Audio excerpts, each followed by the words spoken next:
Hi, and welcome to Wrangler Wednesday here at Jones Junction Chrysler Dodge Jeep Ram. Today, we're going to show you how to take the top off of a Wrangler Unlimited JL. And here in the first position, we unlock our top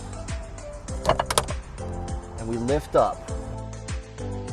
We can set it back just to there, or we can put it even further back. From here, we're going to open up the back gate. There's tabs on both sides.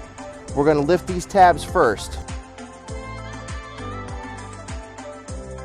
And then we're going to slide either one way or the other our back window out. We can either do the left or the right side, same way.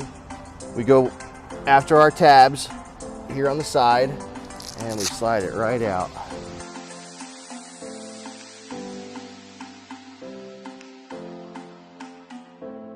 And then from here, you can pull the latch down and the whole assembly comes all the way back.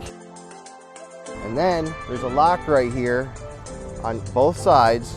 You just pull it down to lock it into place. And you just shut the gate and you're set.